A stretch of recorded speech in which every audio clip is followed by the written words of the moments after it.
बिस्मिल्लाहिर्रहमानिर्रहीम। Calculus by s m Yusuf की book के चैप्टर नंबर 9 की एक्सरसाइज 9.3 के क्वेश्चन नंबर 10 के सोल्यूशन को आज हम इस वीडियो के जरिए सीखेंगे। बहरहाल मैंने अपनी लास्ट वीडियो में भी आपको बताया था कि इस एक्सरसाइज 9.3 का क्वेश्चन नंबर 9, 10 और 11 लॉन्ग क्वेश्चंस के लिहाज से नहायत अहम है, लिहाजा इनके सोल्यूशन को आपने लाजमी सीखना है, इनको मिस नहीं करना, ठीक है। तो बहरहाल अभी क्वेश्चन नंबर 10 को देखते हैं। क्वेश्चन नंबर 10 आपको आपकी स्क्रीन पे नजर आ रहा है, जिसमें आपसे कहा जा रहा है इफ़ ए एक्स की power 2 plus 2 h x y plus b y square plus 2 g x plus 2 f y plus c is equal to 0 comma prove that. यहाँ नीचे आपको 2 times derivative of y with respect to x की statement दी हुई है और आपसे कहा जा रहा है कि आप इस स्टेटमेंट को प्रूव करें। सबसे पहले इसी स्टेटमेंट के डिनोमिनेटर में देखें, यहाँ पे आपको डिनोमिनेटर में जो फैक्टर दिया हुआ है इसकी पावर 2 नहीं है, इसकी पावर यहाँ पे 3 आनी थी। मिस प्रिंटिंग की वजह से यहाँ पे 2 है, लिहाजा आप सभी अपनी किताबों में इसको दुरुस्त कर लें। 2 के लिहाज से अगर पावर 2 होगी तो 2 के लिहाज से हम इसको प्रूफ नहीं कर सकेंगे। यहाँ पे पावर 3 है, लिहाजा उसको आप दुरुस्त कर लें, ठीक है। तो बहरहाल ये आपको क्वेश्चन नंबर 10 दिया हुआ है। देखें क्वेश्चन नंबर 10 में आपको गिवन इक्वेशन की सूरत में एक फंक्शन दिया हुआ है और आपसे कहा जा रहा है कि आप इस फंक्शन की मदद से इस स्टेटमेंट को प्रूव करके दिखाएं, यानी कि साबित करके दिखाएं। सबसे पहले देखें, आप ये जो आपको गिवन इक्वेशन दी हुई है इसको आप इक्वेशन नंबर 1 का नाम दे दें।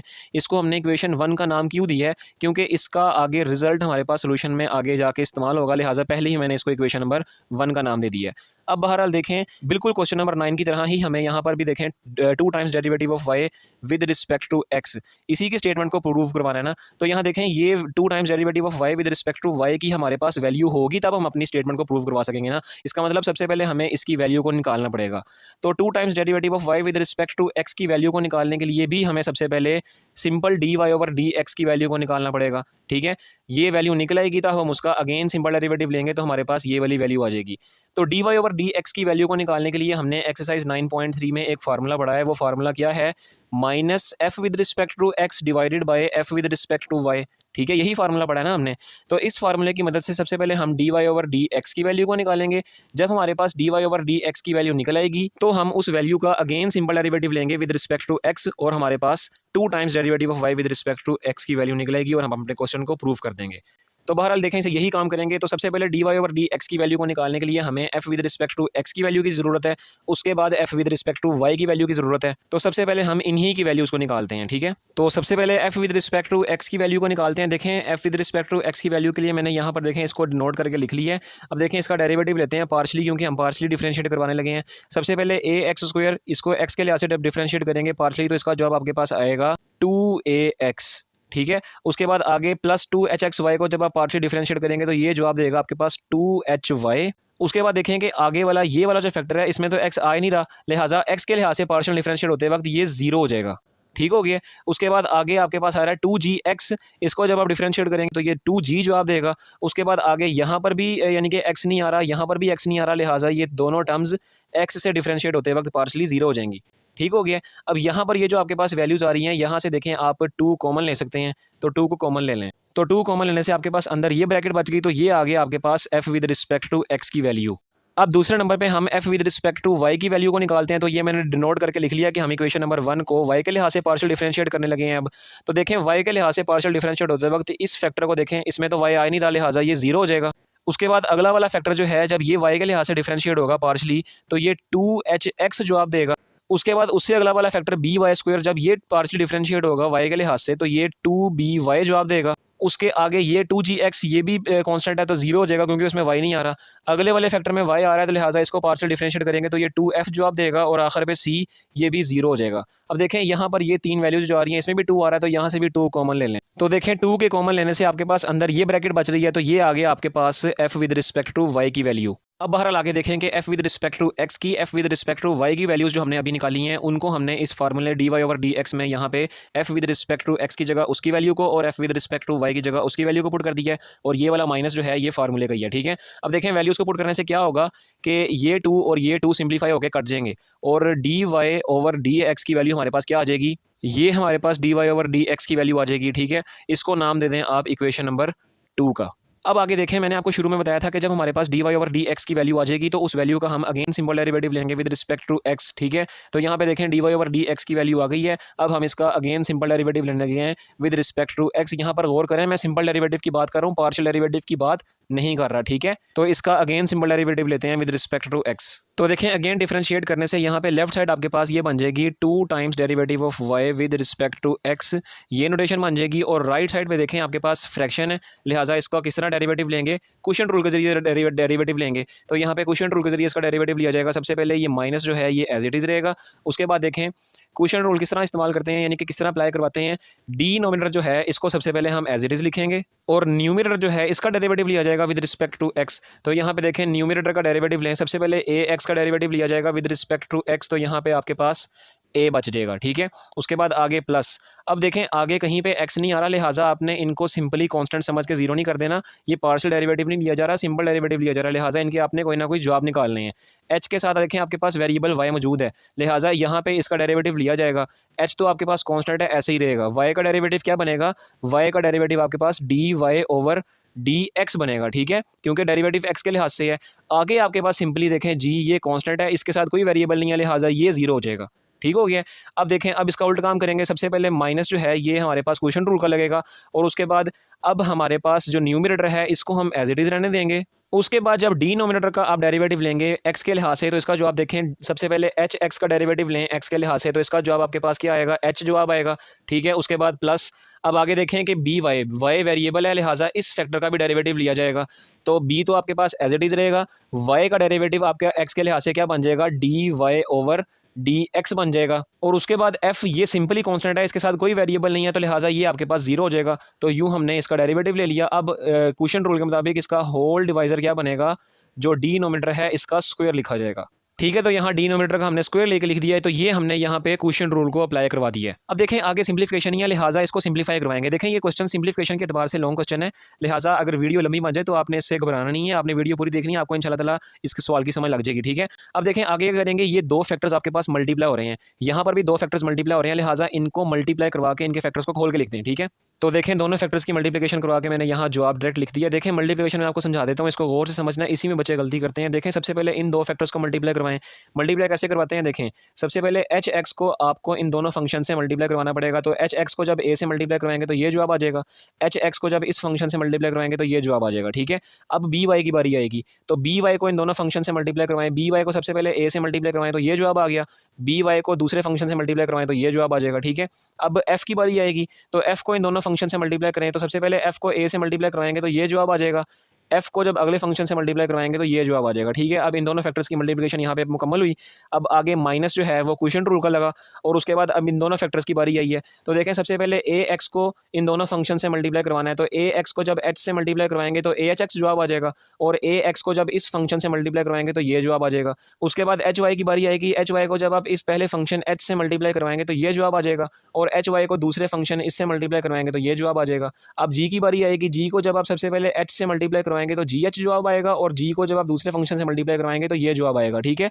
इसी मल्टीप्लिकेशन में बच्चे गलती करते हैं, ये मल्टीप्लिकेशन आगे दोबारा आएगी, लिहाजा इनको आपने गौर से देखना, इनमें आपने टेंशन नहीं लेनी, ये मैंने आपको समझा दिया है। अब देखें ये माइनस जो है, ये माइनस यहाँ अंदर अप्लाई हो रहा है ना इस ब्रैकेट में, तो माइनस जब अंदर अप्लाई होगा तो सारों के साइन चेंज कर देगा, तो यहीं पे मैं इसको डायरेक्ट यहाँ पे साइन चेंज करने लगा हूँ। तो यहाँ पर देखें मैंने माइनस को भी यहाँ अंदर अप्लाई करवा दिया, देखें सारे साइन चेंज कर दिए हैं। माइनस अप्लाई करवाने से क्या फ़ायदा होगा कि सिंप्लीफिकेशन देखें कि ये माइनस का फैक्टर और ये प्लस का फैक्टर कट गया, उसके बाद ये प्लस एच बी वाई और ये माइनस बी एच वाई या एच बी वाई जो कहना चाहें ये कट जाएंगे। अब देखें ये दो फैक्टर्स हमारे पास माइनस अप्लाई करवाने से और सिंप्लीफिकेशन करवाने से कट गए।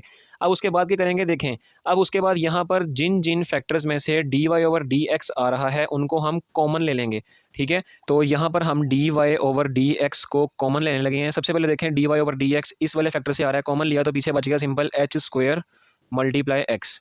उसके बाद d y over d x यहाँ पे कॉमन आ रहा है, यहाँ से कॉमन लेंगे तो यहाँ पीछे बच जाएगा एच मल्टीप्लाई एफ। उसके बाद आगे देखें d y over d x यहाँ से कॉमन आ रहा है, यहाँ से कॉमन लेंगे तो माइनस ए बी एक्स बच जाएगा, ठीक है, माइनस ए बी एक्स।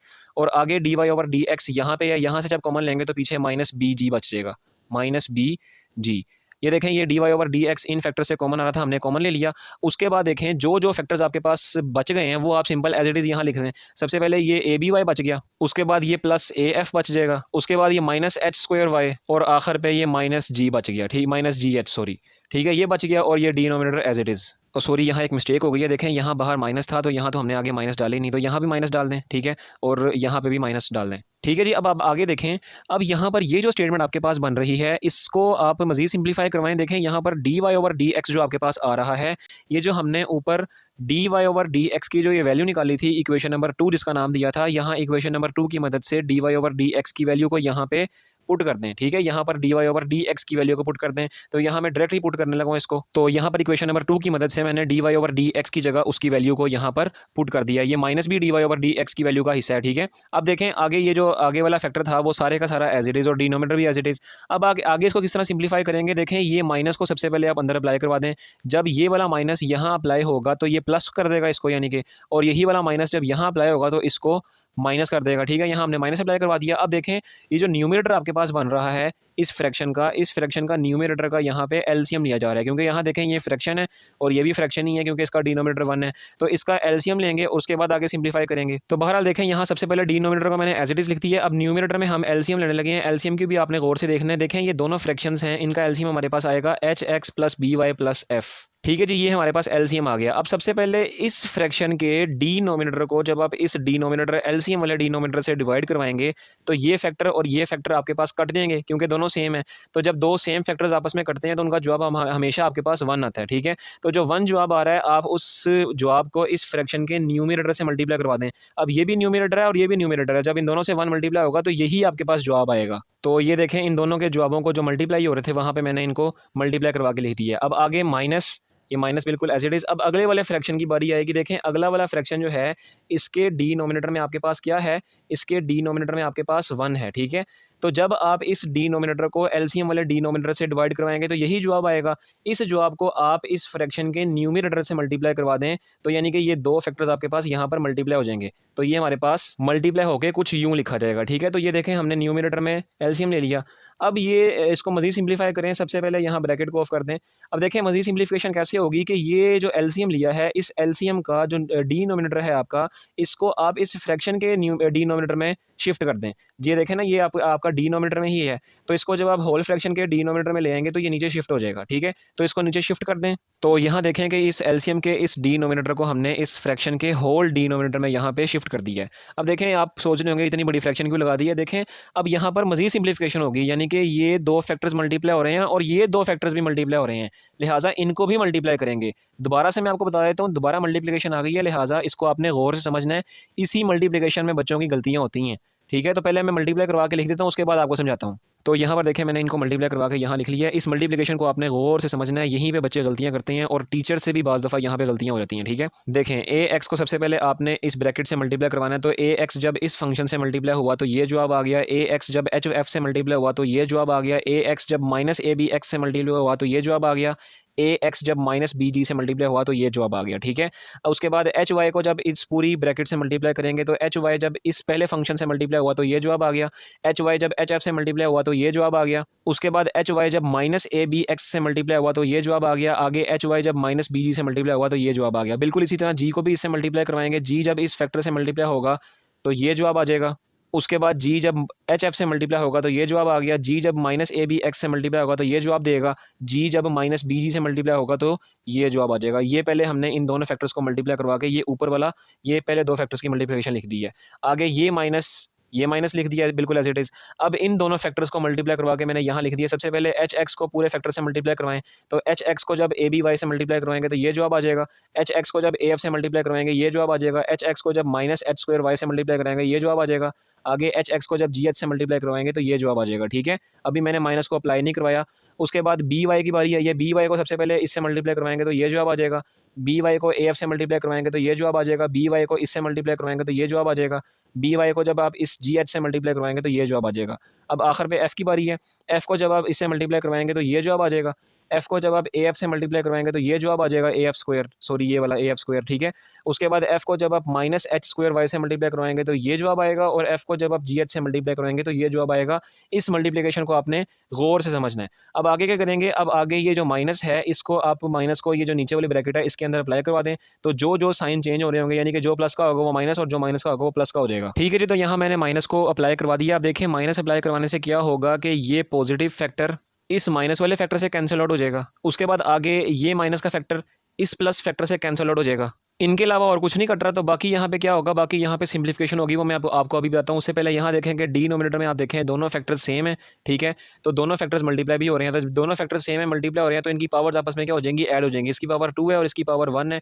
तो जब इसकी पावर्स आपस में ऐड होंगी तो ये चीज़ आपके पास देखें, ये आपके पास इस फैक्टर की पावर 3 बन जाएगी, क्योंकि 2 + 1 3 होता है, ठीक है। उसके बाद यहाँ न्यूमरेटर में मजीद सिंप्लीफिकेशन करें तो देखें सबसे पहले ये वाला जो फैक्टर है इसको आप सबसे पहले एज इट इज लिखें, क्योंकि ये किसी से प्लस माइनस या कट वगैरह नहीं हो रहा, ठीक है। उसके बाद आगे देखें कि ये वाला फैक्टर और ये वाला फैक्टर ये दोनों सेम है और ये दोनों प्लस और प्लस के हैं, तो इनको प्लस करवा दें तो ये आपके पास 2h³ xy बन जाएगा।